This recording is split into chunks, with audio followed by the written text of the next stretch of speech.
മറ്റന്നാൾ നടക്കാൻ പോകുന്ന +1 അക്കൗണ്ടൻസിയുടെ ഫൈനൽ എക്സാമിന് GSTയുമായി റിലേറ്റ് ചെയ്ത് ഒരു ക്വസ്റ്റ്യൻ മാൻഡേറ്ററി ആയിട്ടും ചോദിക്കുന്നതായിരിക്കും. ഒന്നെങ്കിൽ GSTയുടെ തിയറി ക്വസ്റ്റ്യൻസ്, അതോടൊപ്പം തന്നെ GSTയുമായി റിലേറ്റ് ചെയ്ത ഒരു പ്രോബ്ലം അഥവാ ജേണൽ എൻട്രിയുടെ ക്വസ്റ്റ്യൻ ചോദിച്ചിരിക്കും. കണ്ടിപ്പാ ഫൈനൽ എക്സാമിൻ്റെ മുന്നത്തെ മോഡൽ എക്സാമിനും ക്രിസ്മസ് എക്സാമിനും ഇത് ചോദിച്ചിട്ടുണ്ടായിരുന്നു. കഴിഞ്ഞ വർഷത്തെ ഫൈനൽ എക്സാമിനും ഇത് ചോദിച്ചിട്ടുണ്ടായിരുന്നു. അത്യാവശ്യം ഭയങ്കര ഇമ്പോർട്ടൻ്റ് ആണ്. അപ്പോൾ ഈ GSTയുമായി റിലേറ്റ് ചെയ്ത ഫുൾ പോർഷൻ നമുക്ക് വെറും 4 മിനിറ്റ് കൊണ്ട് എന്ത് ചെയ്യാം, നമുക്ക് കവർ ചെയ്യാം. എന്താണ് GST എന്ന് പറഞ്ഞാൽ ഗുഡ്സ് ആൻഡ് സർവീസ് അല്ലേ. ഗുഡ്സ് സാധനങ്ങളുടെയും സേവനങ്ങൾക്കും വരുന്ന ടാക്സിനാണ് എന്ത് പറയുന്നത്, ഗുഡ്സ് ആൻഡ് സർവീസ് ടാക്സ് എന്ന് പറയുന്നത്. ഇതൊരു ഡെസ്റ്റിനേഷൻ അഥവാ ഡെസ്റ്റിനേഷൻ ബേസ്ഡ് ടാക്സ്. ഡെസ്റ്റിനേഷൻ എന്ന് പറഞ്ഞാൽ എന്താ, അവസാനം ഇതാരാണോ കൺസ്യൂം ചെയ്യുന്നത്, ഒരു ഗുഡ്സ് വാങ്ങിയിട്ട് അഥവാ ഒരു വസ്തു വാങ്ങിയിട്ട് അത് അവസാനം ഉപയോഗിക്കുന്ന ആൾ. ഇപ്പം നമ്മൾ എന്ത് ചെയ്തു, ആദ്യം ഹോൾസെയിലർ, പിന്നെ റീറ്റെയിലർ, പിന്നെ ഏറ്റവും അവസാനത്തെ റീറ്റെയിലർ. ആ റീറ്റെയിലറൊക്കെ നമ്മൾ വാങ്ങുന്നു. ഇതിൽ മുകളിലുള്ള ആരും ടാക്സ് അടക്കേണ്ട, അവസാനം വാങ്ങിയ നമ്മൾ മാത്രം എന്ത് ചെയ്താൽ മതി, ടാക്സ് അടച്ചാൽ മതി.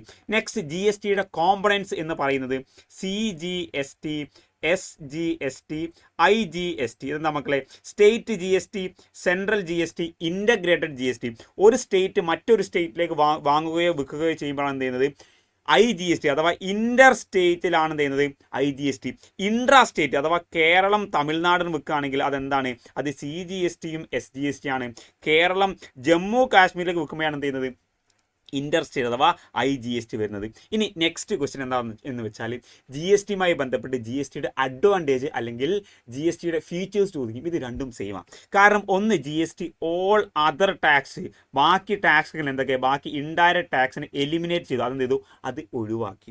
രണ്ടാമത്തത് റിമൂവ്ഡ് കാസ്കാഡിങ്. എന്താ മക്കളെ, കാസ്കാഡിങ് എന്ന് പറഞ്ഞാൽ അട്ടിമലട്ടി, ഒന്ന് അതിനുമേൽ അങ്ങനെ ഒരുപാട് ടാക്സ് ഉണ്ട്, അതൊക്കെ ഒഴിവാക്കിയിട്ട് ഒറ്റ സിംഗിൾ ടാക്സ് ആക്കി മാറ്റി. ഇനി മാക്സിമം 2 നമ്പർ ടാക്സാണ്. 2 നമ്പർ മീൻസ് എന്താ, മാക്സിമം പോയ 40% ഉള്ളൂ. പണ്ട് 100 അഥവാ 3 നമ്പർ ടാക്സ് വരെ കഴിഞ്ഞ മുന്നത്തെ ടാക്സുകൾ ഉണ്ടായിരുന്നു. ഈ നെക്സ്റ്റ് എന്താണ്, ഇത് കോംപ്ലിക്കേഷൻസും അതുപോലെ കംപ്ലയൻസും, അതുപോലെ തന്നെ എന്തുണ്ട്, കോംപ്ലിക്കേഷൻ ആൻഡ് കംപ്ലയൻസ്, ഇത് രണ്ടും എന്ത് ചെയ്തു, ഒഴിവാക്കി. ഇത് റിമൂവ് ചെയ്ത് അഥവാ അത് കുറച്ച് നിന്നിട്ടുണ്ട്. അതുപോലെ നമുക്ക് പണ്ട് ഒരുപാട് ടാക്സ് ഉണ്ടായിരുന്നു, ഇതൊക്കെ നമ്മൾ എന്ത് ചെയ്യണം, നോക്കണം. ഇപ്പോൾ ഒറ്റ ടാക്സ് മാത്രം നോക്കിയാൽ മതി, സിമ്പിളായിട്ടുണ്ട്. ഇനിയാണ് ഇതിന് ഏറ്റവും പ്രധാനപ്പെട്ട ജേണലുണ്ട്. നമ്മുടെ GSTയുമായി ബന്ധപ്പെട്ട ജേണലുണ്ട്.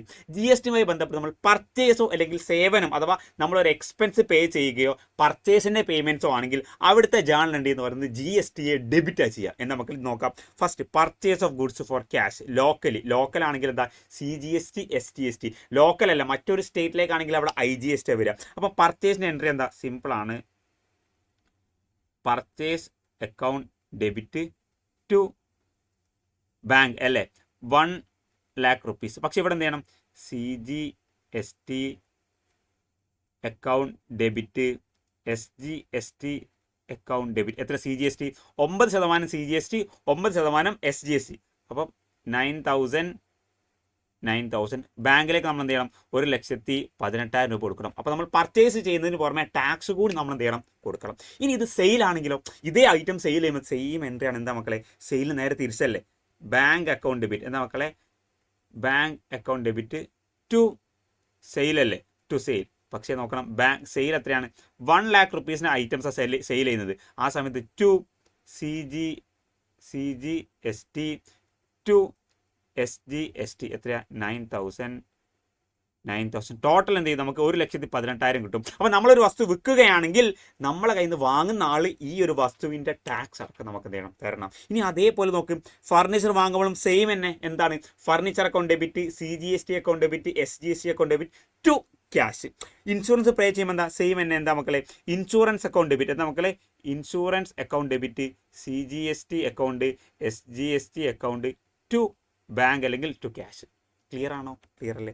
ഇനി മറ്റൊരു കൺഫ്യൂഷൻ ഉണ്ടോ, അല്ല സാർ അപ്പോൾ IGST ആണെങ്കിലോ, അപ്പോൾ ഇൻഷുറൻസ് അക്കൗണ്ട് ഡെബിറ്റ് CGST രണ്ടും വേണ്ട, ടു IGST എന്ന് കൊടുത്താൽ മതി. അപ്പോൾ സാർ IGSTയുടെ റേറ്റ് എങ്ങനെ, CGSTയും SGSTയും കമ്പൈൻ ചെയ്ത് 9 അല്ലേ, അപ്പോൾ IGST 18% ഉണ്ടാവും. ഇതിൻ്റെ ഡബിൾ ഉണ്ടാകും IGST. ക്ലിയർ ആണോ? അപ്പം ഇൻഷുറൻസ് എത്രയാണ്, 3,000. സോ 3,000 ടു IGST എത്ര ഉണ്ടാകും, 30,000, 5,400 ടു ബാങ്ക് 35,400 ഉണ്ടാവും. ഇങ്ങനെയാണ് എന്ത് ചെയ്യുന്നത്, GSTയുടെ ജേണലുണ്ട്. സിമ്പിൾ അല്ലേ, 4 മാർക്കല്ല, 4 മിനിറ്റ് അല്ല, 5 മിനിറ്റ് കൊണ്ട് എന്ത് ചെയ്യും, 5 മാർക്കിന് ക്വസ്റ്റ്യൻ ഡിസ്കസ് ചെയ്തു സെറ്റാക്കണം. അപ്പം ഇന്ന് ലൈവ് ഉണ്ട്, ലൈവ് കാണാൻ മറക്കണ്ട. ലൈവിന് ലിങ്ക് താഴെ കൊടുത്തിട്ടുണ്ട്. അപ്പോൾ മക്കളെ, ഓൾ ദ ബെസ്റ്റ്.